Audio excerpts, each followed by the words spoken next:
Saya coba disuruh syahadat, asyhadu an la ilaha illallah, aku bersaksi tiada Tuhan selain Allah.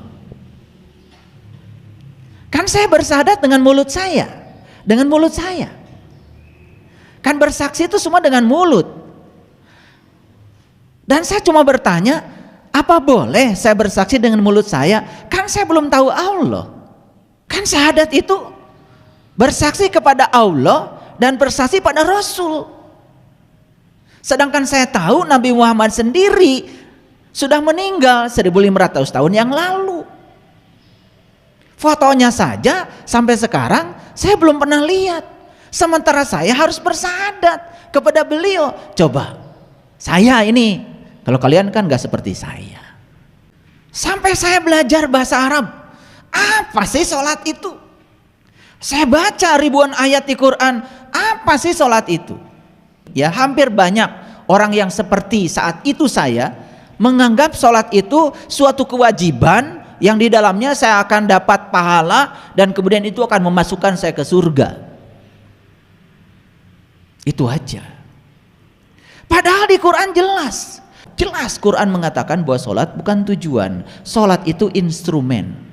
Tujuannya sholat adalah tercegahnya seseorang dari perbuatan keji dan munkar. Loh, kok perintahnya begitu? Tapi yang saya dapat selalu saja sholat itu ngitung rokaat, ngitung pahala untuk bekal katanya jaga di akhirat. Padahal sesungguhnya sholat itu adalah sarana, instrumen supaya kita terjebak oleh perbuatan keji dan munkar. Lalu ada pertanyaan lanjutan dari saya. Kenapa banyak orang yang sholat tapi masih saja melakukan perbuatan keji dan munkar? Alhamdulillahillazi binuri jamalihi adha'a qulubal arifin wa bihaibati jalalihi akhraqa fuadal asyikin wa ammara siral wasilin. Asyhadu an la ilaha illallah wahdahu la syarikalah rabbul alamin wa asyhadu anna muhammadan abduhu wa rasuluh asrafal anbiya'i wal mursalin sayyidina muhammadin wa ala alihi wa sahbihi ajmain. Subhanaka la ilma lana illa ma 'allamtana innaka antal alimul hakim. Subhanakallahumma rabbana wa bihamdika asyhadu an la ilaha illa anta astaghfiruka wa atubu ilaik. Astaghfirullahaladzim. Astaghfirullahaladzim. Astaghfirullahaladzim. Allazi la ilaha illa huwal hayyul qayyum wa atubu ilaih min jami'il ma'asi wa dhunub la haula wa la quwata illa billahil aliyyil azim. Segala puji hanya milik Allah, sang kehadiran, sang keberadaan. Dia senantiasa bersama kita, memenuhi seluruh ruang dalam diri kita. Kita tinggal dalam tubuhnya, kita tinggal dalam perutnya Allah. Dia memeluk kita setiap saat, memenuhi seluruh kebutuhan kita, meminjamkan kehidupan lewat nafas kita dari ruang semesta tanpa batas ini. Selama ini barangkali kita hanya terpesona melihat sesuatu tanpa memandang. Padahal yang disebut dengan materi sesungguhnya adalah ruang kosong. Karena materi tersusun oleh atom membentuk molekul, molekul membentuk materi, dan setiap materi itu sesungguhnya adalah ruang kosong. Materi adalah energi yang memadat.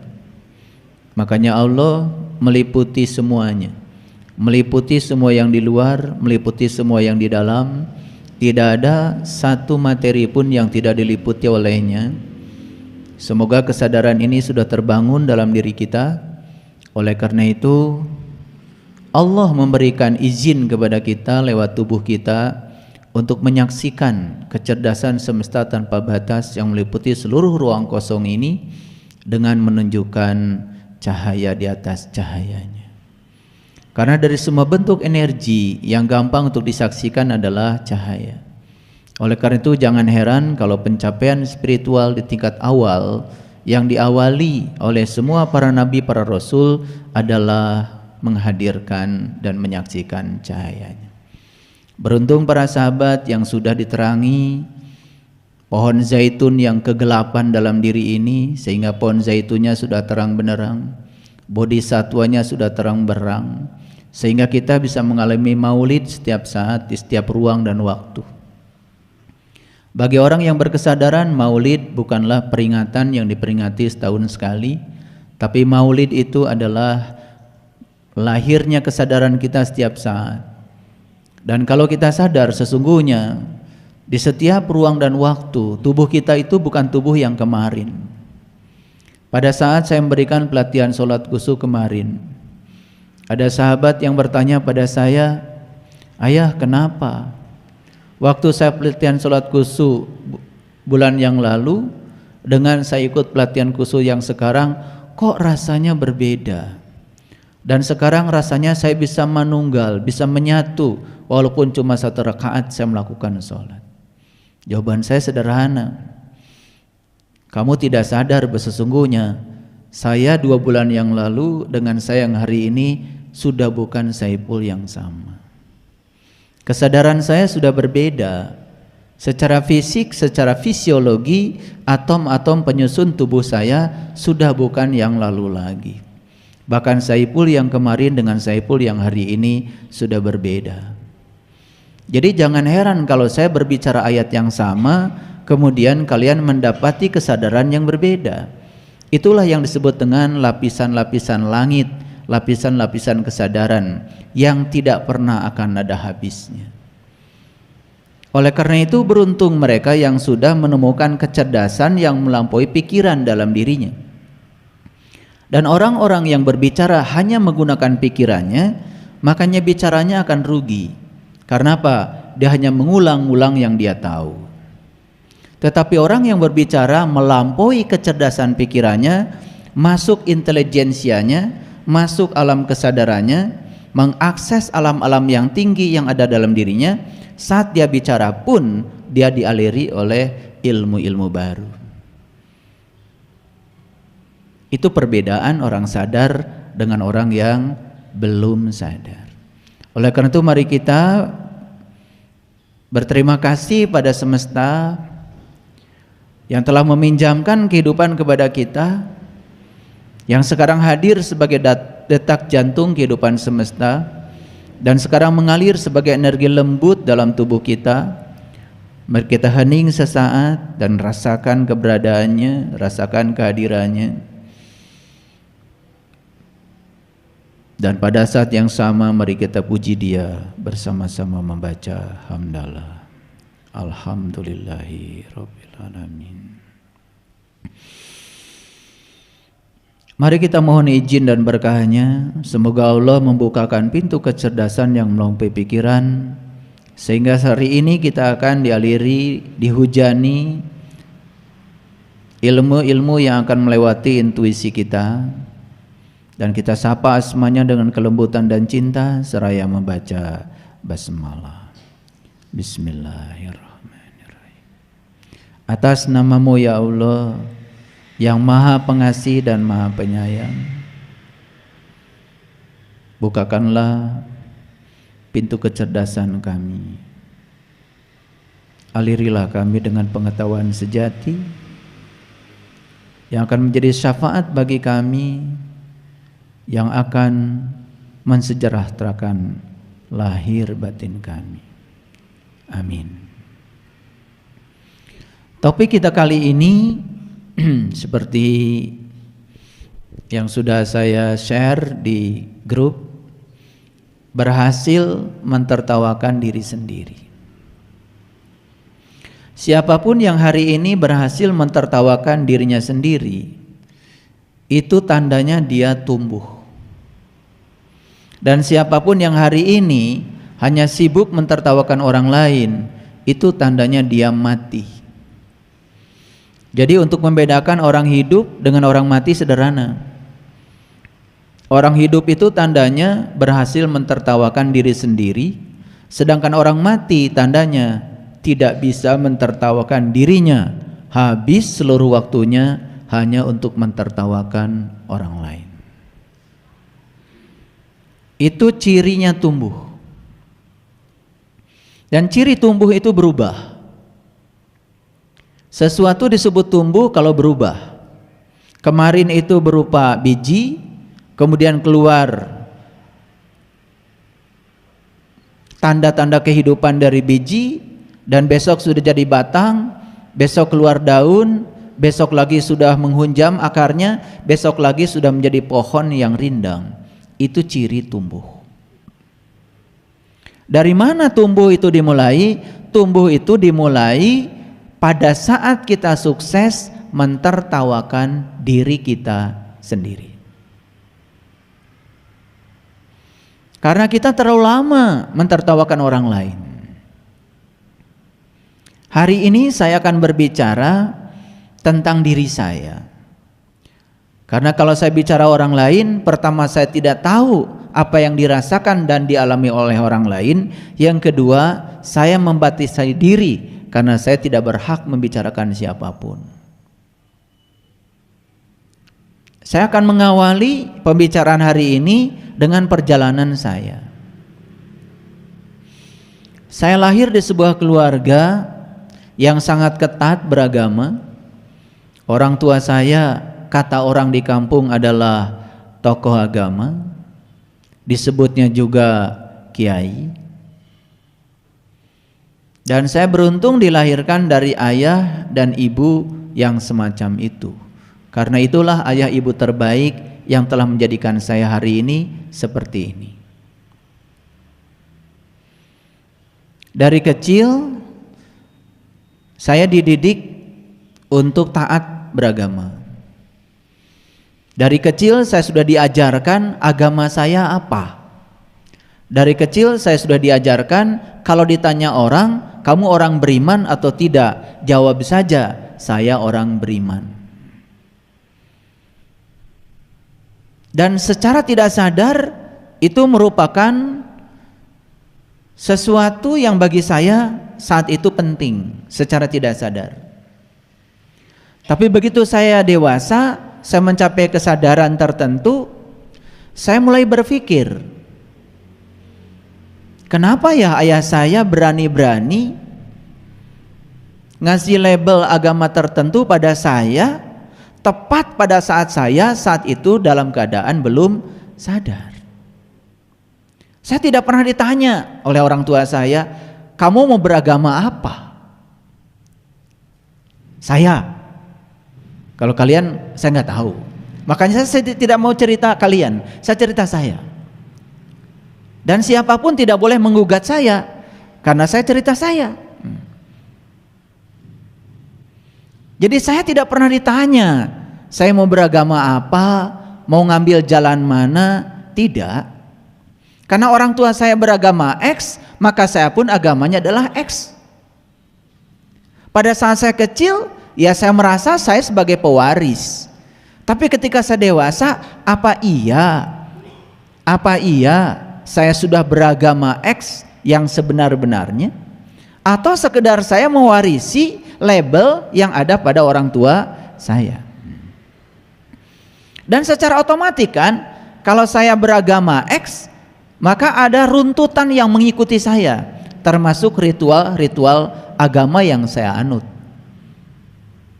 Akhirnya saya seperti robot, nih saya seperti robot ya, menjalankan semua ritual, menjalankan semua aktivitas agama ya persis seperti yang dilakukan oleh orang tua saya.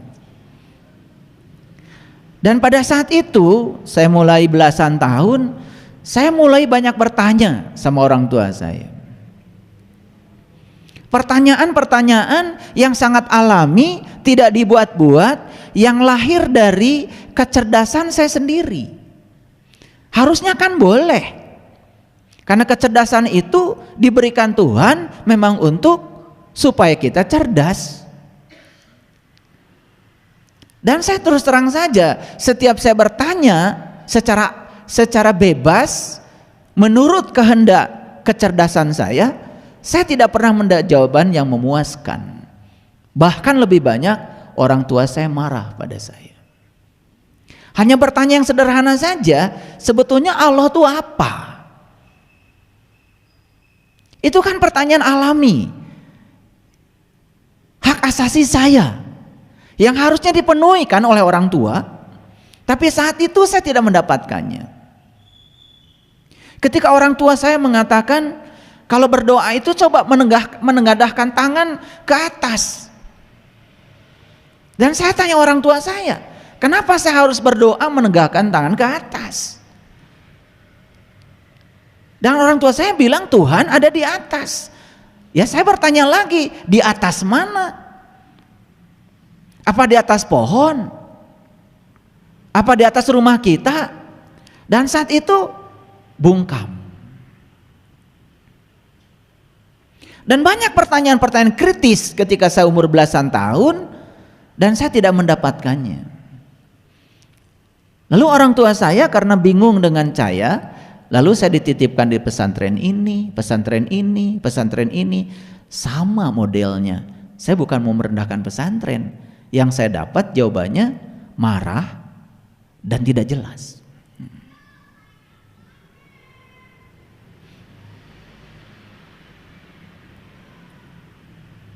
Saya disuruh bersahadat, ya saya disuruh baca aja. Kata bapak saya, syahadat asyhadu alla ilaha illallah wa asyhadu anna muhammadar rasulullah. Nah saya tanya kan, ini saya. Saya tidak cerita siapa-siapa. Supaya tidak konflik, saya tidak cerita kalian, saya cerita saya. Sebetulnya sejak dari kecil, saya ini sudah ada dalam diri saya keinginan tertawa. Mentertawakan diri saya sendiri. Tapi saat itu tertawa saya tertahan. Dan saya baru tertawa lebar-lebar sekarang. Makanya suka mengajak kalian tertawa kan? Itu sekarang. Saya tertahan karena takut kalau saya tertawa marah lagi orang tua saya. Saya coba disuruh syahadat. Asyhadu an la ilaha illallah, aku bersaksi tiada Tuhan selain Allah. Kan saya bersyahadat dengan mulut saya. Dengan mulut saya. Kan bersaksi itu semua dengan mulut. Dan saya cuma bertanya, apa boleh saya bersaksi dengan mulut saya? Kan saya belum tahu Allah. Bapak saya cuma menjawab, gak usah banyak nanya, ikuti saja. Nah ketidakpuasan ini kan jadi penyakit bagi saya. Tapi ketidakpuasan inilah yang mendorong saya untuk berjalan melakukan proses pencarian tentang jati diri saya, termasuk juga hal-hal yang masuk akal bagi saya.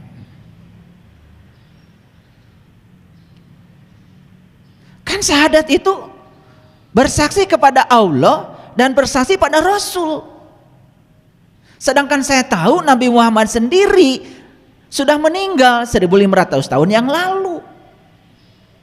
Fotonya saja sampai sekarang saya belum pernah lihat. Sementara saya harus bersyahadat kepada beliau. Coba saya ini, kalau kalian kan gak seperti saya. Saya kan bingung. Mau tertawa saya juga takut dimarahi. Mau nanya lanjutan juga saya tidak mendapatkan jawaban. Saya, kalau kalian mah hebat ya, dari kecil suruh begitu ngikut aja. Kalau saya tuh stres disuruh begitu, saya. Nah ketika saya sudah menemukan syahadat yang sebenarnya, saya sudah bertemu dengan jati diri saya sudah menyaksikan Rasul sejati saya, dan saya sudah menemukan siapa diri saya. Saat itu saya mulai bisa tertawa. Ternyata untuk sampai pada tingkat tertawa itu tidak mudah para sahabat perjalanannya.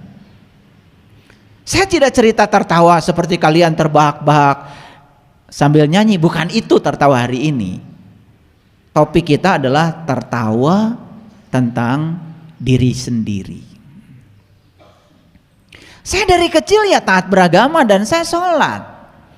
Sama seperti kalian, sholat. Walaupun saat itu juga saya bingung, sholat itu apa? Kenapa rakaatnya 17? Kenapa bukan 18? Kenapa bukan 19? Kenapa bukan 2 rakaat saja? Dan pertanyaan tentang rakaat saja, ini nggak ada jawaban yang pasti bagi saya. Kenapa takbiratul ihram itu begitu? Dan kenapa ketika baca syahadat, kok yang diacungkan telunjuk, bukan kelingking gitu loh? Atau jempol kali? Itu pertanyaan yang terus mengganggu saya dan tidak menemukan jawabannya saat itu. Dan terus terang ya, akhirnya saya itu merengek-rengek ya sama Allah. Saya bilang, kalau engkau ada, tolong dong jangan bikin saya bingung. Yang saya heran itu kok orang lain, teman-teman saya nggak pada bingung. Telunjuknya disuruh gini, gini aja. Saya disuruh gini, yang nggak saya lakukan. Makanya saya disebut anak nakal di rumah, karena nggak taat sama ayah saya. Tetapi ketika ayah saya umurnya 79 tahun, justru saya bisa memberikan pencerahan pada ayah saya tentang semua yang saya pertanyakan, dan ayah saya mengakui itu. Di usia beliau 79 tahun. Betapa lama untuk sampai di tingkat itu.